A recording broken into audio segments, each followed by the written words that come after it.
Se você procura por um Ultrabook levíssimo e compacto, deve ter se deparado com o XPS da Dell.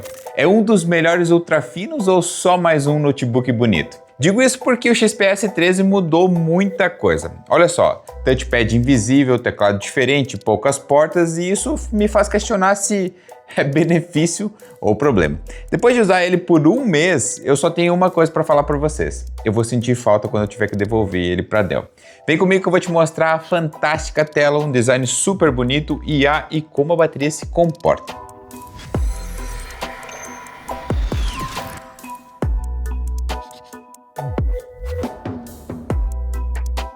O primeiro contato é marcante porque o XPS não tenta parecer premium em detalhes chamativos, ele parece premium porque some com muitas coisas.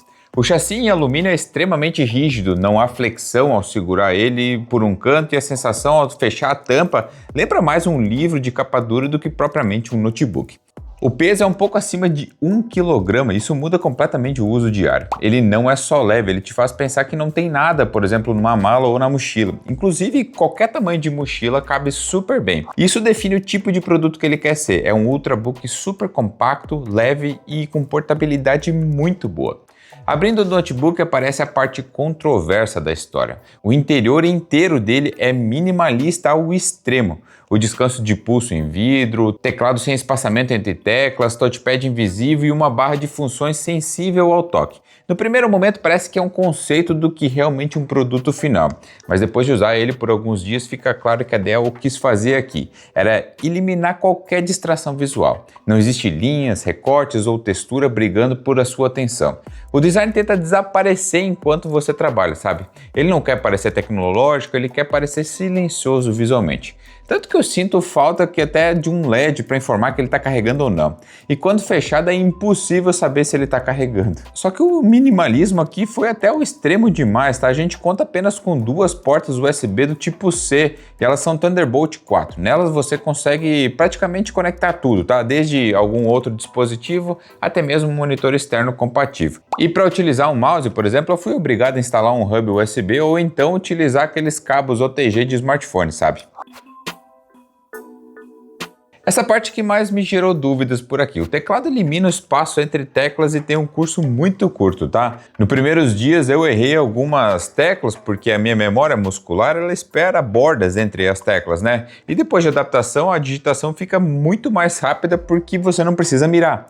Basta posicionar os dedos e pressionar e pronto, tá lá digitando textos muito rápido, tá? A eficiência aumentou bastante, mas o prazer tático diminui para quem gosta de teclados mais profundos, estilo aqueles teclados mecânicos.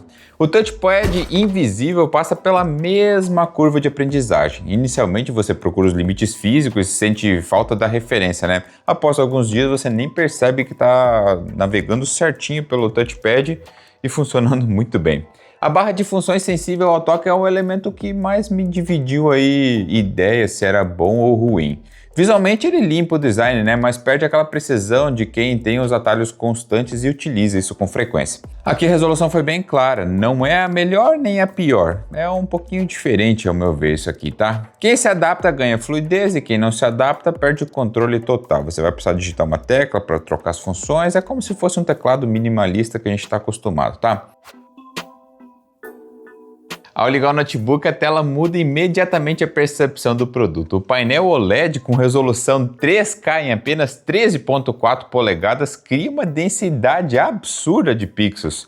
O texto parece impresso, os ícones não apresentam aquele serrilhado mesmo muito próximos ao rosto. Mas o maior impacto não é só a nitidez, é contraste. O preto absoluto transforma o uso noturno e reduz o esforço visual. Curiosamente, o maior benefício não é assistir conteúdo, é sim trabalhar. Editar fotos, texto, navegar ou organizar janelas fica muito mais confortável porque o olho não precisa se adaptar àqueles tons acinzentados costumeiros dos monitores LCD, né?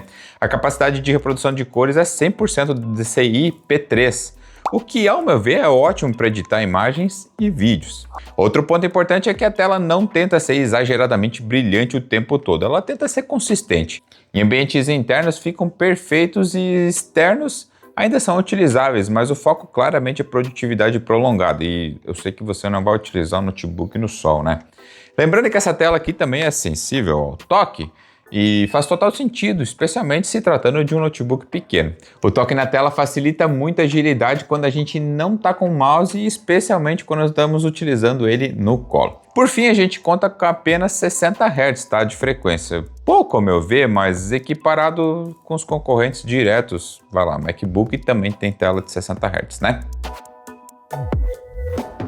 A mudança dessa geração aqui não é a velocidade máxima, mas sim o comportamento. O processador é o Intel Core Ultra 7 256V. A gente tem 4 núcleos fortes e 4 núcleos eficientes. Esse processador aqui não busca picos de desempenho, ele busca estabilidade com principalmente controle térmico. E o resultado é um notebook que abre sim tudo instantaneamente, mantém várias tarefas simultâneas e parece silencioso. E você pode manter tudo aberto porque ele tem 32 GB de memória RAM que dão conta do Chrome. O Chrome tá triste, tá? Em armazenamento ele já vem com NVMe de 1 TB, suficiente para a maioria das pessoas, especialmente se você edita vídeos ali, acho que 1 TB na sua semana tá suficiente. Você não percebe aquelas acelerações drásticas que a gente costuma ver naqueles notebooks ultra potentes ou até mesmo no seu PC gamer, mas muito longe de você perceber lentidão também. Navegando pesado, editando imagens, documentos grandes, tudo acontece sem aquecer ou disparar as ventoinhas frequentemente. Esse notebook aqui é muito bom para programação também. No meu dia a dia ele supriu todas as necessidades desse quesito. Até alguns jogos casuais funcionam mais do que eu esperava por um ultra fino, mas jogar não é consequência aqui desse notebook. O foco dele é trabalhar o dia todo. E também a gente tem um problema em edição de vídeo. Programas mais leves, como o CapCut para edição de vídeos verticais, é super tranquilo. Agora, jogar um Premiere ou um DaVinci da vida e editar vídeos em 4K com essa placa integrada aqui da Intel é passar raiva em qualquer computador, não só nesse aqui. Talvez você seja editor de vídeos e gostaria de utilizar essa máquina aqui para os seus vídeos, né? Nesse caso, eu vou ter que cortar o seu barato. Ele não foi feito para isso e também acaba um pouco frustrando, né? Especialmente pelo preço que a gente vai pagar por um produto como esse.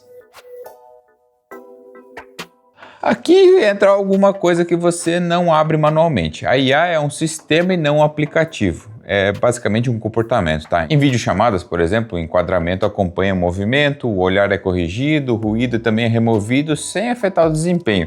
Na prática muda muito a experiência porque não exige configuração, é só plugar e sai funcionando. E funciona sempre, em qualquer software é compatível isso. Teste de câmera. Agora estou gravando com a câmera do notebook, que faço vídeos em Full HD.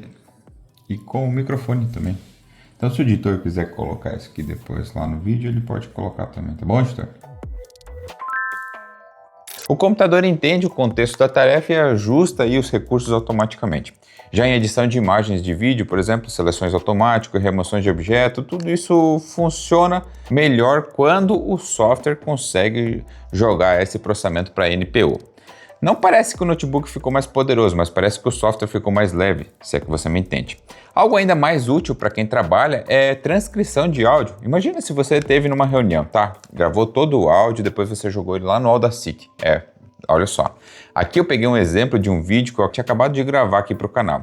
Aí você abre o áudio, vai lá em efeito e pede para ele transcrever utilizando a NPU. Afinal, ela foi feita para isso, né? Então basta aguardar alguns minutinhos e está pronta a transcrição total da sua reunião. Agora você pode pegar esse texto todo e pedir para a IA fazer um resumo da reunião ou criar tarefas. Simples e funcional, né? Ou se você é um produtor de vídeo, a exportação do arquivo sai com os tempos, então você pode utilizar esses textos aí para gerar legendas automáticas. A resolução do conflito aqui é bem sutil, tá? Você não percebe que está utilizando IA, só percebe que precisa esperar menos porque tem NPU dedicada aqui dentro desse notebook.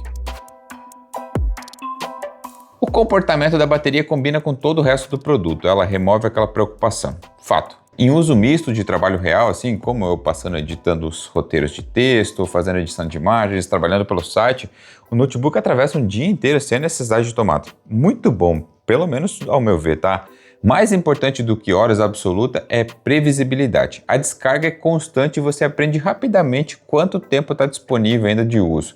Eu levei ele, por exemplo, para São Paulo para fazer a cobertura do evento do Galaxy S26. Eu trabalhei a manhã inteira escrevendo roteiro, editando conteúdos para o site e nem lembrei de carregar. Foi então que eu percebi que eu não precisava ter levado o carregador junto, até porque um carregador de celular qualquer, não é qualquer, pelo menos com capacidade de 65 watts e em diante, consegue fornecer energia suficiente para esse notebook. Então, se você tem um carregador potente, Não precisa levar o carregador do notebook junto, um só dá conta tanto dos seus dispositivos móveis quanto do seu notebook. Então, o XPS 13 ele não tenta ganhar em especificação, ele tenta ganhar em experiência de uso. E de fato é incrível utilizar esse notebook aqui. Mas como dito antes, ele me frustrou um pouquinho em performance. Para ser sincero, serve muito bem para o dia a dia de um editor de fotos, um escritor. Mas pelo preço pago, a performance bruta deveria ser outra, tá? Para quem procura um computador extremamente bonito, leve, para carregar para qualquer lugar e bateria que você praticamente esquece, e provavelmente a melhor tela que eu já utilizei em um notebook, o XPS 13, é uma escolha muito fácil de recomendar. Depois que você acostuma a utilizar ele no dia a dia, principalmente em situações mais relaxadas, como trabalhar no sofá com o notebook no colo, fica difícil voltar para aqueles modelos maiores, pesados e robustos, né? A experiência de uso realmente conquista com o tempo. E eu vou confessar uma coisa aqui para vocês. A parte mais difícil, eu já falei, né? Desse review aqui vai ter que ser devolver esse notebook aqui para Dell. Gostei bastante da experiência geral dele. Agora só falta a Dell fazer a parte mais difícil, que é alinhar o preço do notebook com o que o brasileiro consegue pagar. E já aproveitando, eu pedi para a Dell também enviar outros notebooks para testes, especialmente os modelos mais focados em custo-benefício, algo que eu sempre gosto de trazer aqui no canal. Então se você curte esse tipo de conteúdo em notebooks, te inscreve que a gente vai trazer mais por aqui durante o ano, tá? A ideia é testar mais notebooks porque é o tipo de produto que eu gosto bastante também, e eu sei que muita gente que acompanha o canal também pesquisa antes de comprar. Então te inscreve aí que vai vir mais notebooks, tá bom? Grande abraço, até o próximo vídeo.